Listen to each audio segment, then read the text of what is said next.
지금 이제 전기차에서 그럼 또 어느 쪽을 좀 들여다봐야 될까라고 지금 많이 저희가 분석을 해보고 있는데 저희가 내린 결론은 올해 하반기 그리고 내년도를 봤었을 때 대체 에너지 시장, 신재생 에너지 시장이 가장 매력이 있을 것 같다라는 말씀을 드리고 있습니다. 네.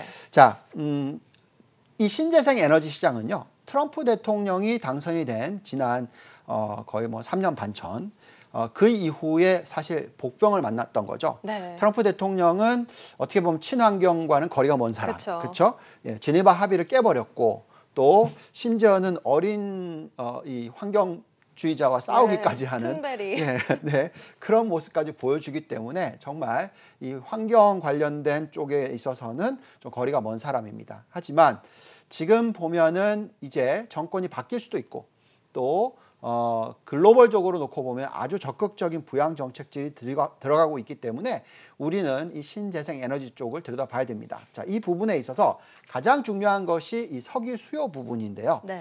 지금 석유 수요를 놓고 보시면은 계속 말씀드리고 있는 것입니다만 이 지금 가장 중요한 가장 큰 파일을 차지하는 쪽이 자동차, 네. 그리고 또 트럭과 또 항공, 선박 이런 부분인데 이런 쪽이 만약에 전기차 쪽으로 가버리면 그만큼 석유 수요가 많이 줄어들 수 있다라는 말씀을 드립니다.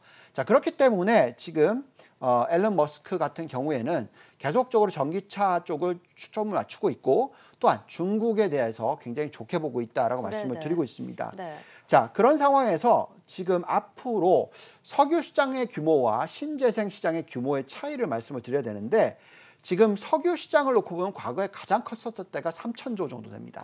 근데 지금 현재 신재생 에너지 시장은 1,000조가 안 돼요. 네. 그렇지만 앞으로 10년 안에 그 사이즈 두 개가 바뀔 겁니다. 즉, 이 신재생 에너지 시장이 3,000조를 넘어가는 그런 숫자가 앞으로 10년 안에 나올 거다라는 예상을 가질 수가 있고요. 그렇기 때문에 지금 우리는 신재생 에너지 시장을 봐야 됩니다. 네, 신재생 에너지가 사실 석유 시장의 규모만큼 또 그거를 넘어서는 전망 지금 얘기를 해주고 계신데요. 신재생 에너지 또 전체 시총 규모의 또 상승 여력도 많이 남아있을 것 같아요. 네, 자, 차트 한번 볼까요?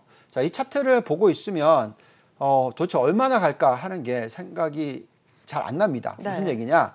지금 보시면 이제 신재생 에너지 시장, 미국 시장입니다. 자, 시가총액이 지난 2009년부터 2020년까지 약 한 5배 증가를 했어요. 근데 2천억 불에서 이제 10억 불 정도까지 네네. 지금 상승을 하는 그런 모습입니다. 그래서 자, 이런 상황에서 앞으로 도대체 얼마나 더 갈까 하는 부분에 있어서는 한번 좀 생각을 해봐야 될 것 같습니다. 자, 아까 말씀드렸던 것이 이 신재생 에너지 시장 규모가 아마도 2025년이 되면 한 2,000조 정도 될 거다.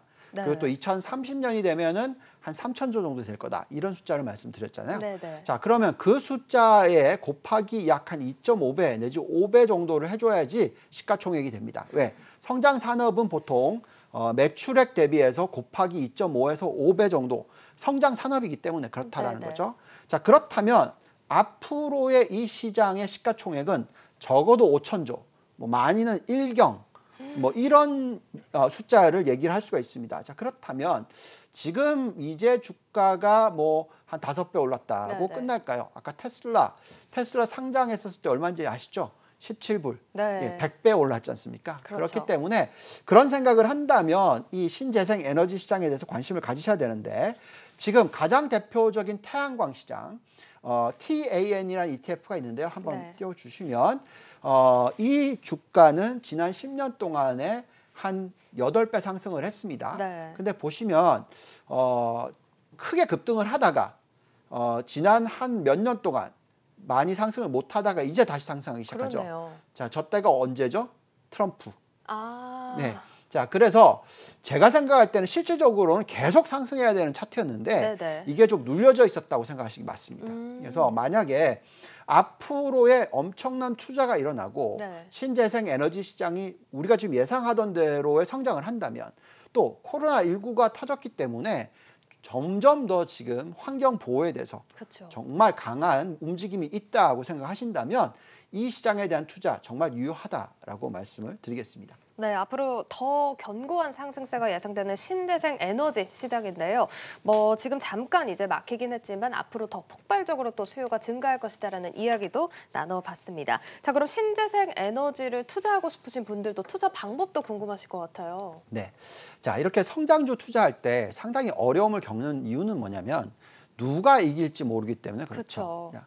자, 테슬라가 이기는 것은 이제 알지만 그 전까지만 하더라도 테슬라가 이길지 못 이길지에 대해서 의구심이 많았잖아요. 네네. 자, 그래서 마찬가지로 신재생 에너지 시장도 누가 이길지를 잘 모릅니다. 자, 그래서 어떻게 보면은 좀 편하게 투자하는 방법은 네. 국가 차원에서 그리고 또 업종 차원에서 투자하는 것이 좋다. 그렇게 말씀을 드리면, 자, 우선은 그 신재생 에너지 시장에 대해서 굉장히 적극적으로 투자하고 있는 국가들이 어디냐, 그리고 또 그 국가들의 상승 여력을 한번 보시면은요, 대부분이 다 유럽 국가들이에요. 그러네요. 네, 보시면 독일, 핀란드, 네덜란드, 스웨덴, 스페인, 자, 이런 국가들입니다. 그리고 또 이 7,500억 유로라는 엄청난 부양 정책을 쓰는데 네. 그 돈 중에서 상당 부분이 이 신재생 에너지 쪽으로 갈 거다라고 말씀을 드리겠고요. 그렇기 때문에 유럽 투자를 하는 부분에 있어서 될 수 있으면 신재생 에너지 쪽에 초점을 맞추면 투자하시는 게 좋다라고 네. 말씀을 드리겠고, 자, 그렇다면 이 국가별 매력도 특히 핀란드 같은 경우, 네덜란드, 스웨덴 이런 국가들은 좀 생소하시겠지만 네. 충분히 관심을 가지시면서 투자에 임하실 필요가 있다라고 말씀을 드리겠습니다. 자, 그리고 그러면 그 다음으로는 국가별 투자 말고요, ETF를 활용하는 방법 상당히 네네. 중요합니다. 네.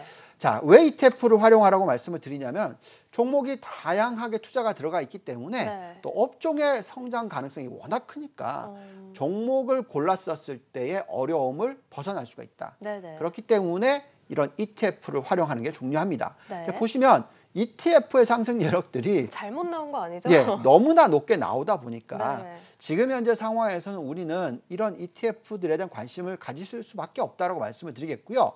자, 이렇게 좋은 숫자가 나오는 이유는 그만큼 앞으로 폭발적인 성장을 할 것이다 라는 가정이 들어가 있다라고 말씀을 드리겠습니다. 네. 자, 여기서 지금 가장 대표적으로 올라와 있던 제일 처음으로 돌아가서 PBD라는 종목을 다시 한번 돌아가 보면요. 네. 이 상승력이 왜 높은지, 그리고 또 여기에 굉장히 매력이 있다고 생각하는 이유를 간단하게 말씀을 드리면, 네네. 자, 이 종목이 미국에 상장돼 있는 대체 에너지 신재생 에너지 ETF인데 네. 여기에 들어가 있는 종목 중에 70%는 미국이 아닙니다.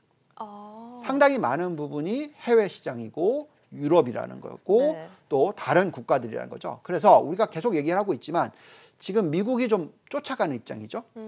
그래서 다른 ETF들은 미국 비중이 상당히 높은데 네. 저 ETF만은 보면 다른 나라 국가 비중이 높다라는 것이죠. 그래서 어떻게 보면 정말로 올바른 분산 투자의 방법을 일으키게 해주는 그런 종목이다라고 말씀을 드리겠습니다. 그래서 계속 말씀을 드리지만 종목들도 중요합니다만 지금 현재 시점에서는 이런 이 다양하게 투자를 하는 ETF를 활용하시는 게 가장 좋다라는 말씀 드리겠습니다.